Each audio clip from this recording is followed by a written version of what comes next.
Back when I used to play Fortnite competitive, I was a couple months into IGLing my new duo at that time, which I was actually doing pretty decent with, but there was one major problem. I think it was about something where if he got into a fight and I just instantly wasn't there, he would get super pissed off at me. So I told him that I wanted this to change, but he just gets super angry at me and stops responding. But what if I told you him reacting like that was my fault and I could have prevented this from happening months ago? There was a mistake that I made at the start of us playing that I kept making throughout the whole time until the very point where I called him out. It's that I never set my expectations and hardly ever called him out before that time. Imagine yourself in my duo's shoes. You've never really heard your IGL call you out on things. If you were called out, it was just on some small in-game mistakes. Never once for the many months you've played together did he call you out on a big behavioral issue. And then in the midst of a heated moment, boom, he drops a big bomb of criticism on you about a big behavioral issue you have. You're gonna feel pretty offended because you've always gotten away with stuff like this. What you need to do is from the very start of you playing with a new teammate, you must set your expectations to him, not by being rude all the time, but yeah, just criticize what he does in games. Also ask him what you did wrong, and most importantly, criticize any behavioral issues as soon as possible, and then all the time they come up after that, because those are the most sensitive. For example, he's complaining as soon as he died. Yo bro, I don't like how you complain as soon as you die. Please just leave that for like after the game or tournament. You want to like create a chill environment of criticism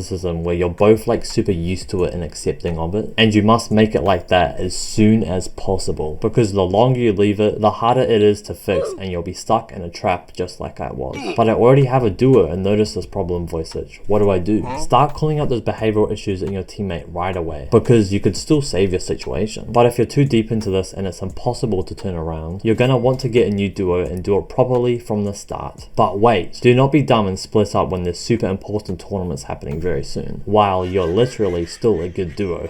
Like for me, when I couldn't criticize any behavioral issues about my teammate out without anger back, I still grinded out all the important tournaments and scrims almost like I had no intentions of splitting up, and then I just did that all the way until off season, until the point where I finally got a new duo. Please don't be stupid about this, bro.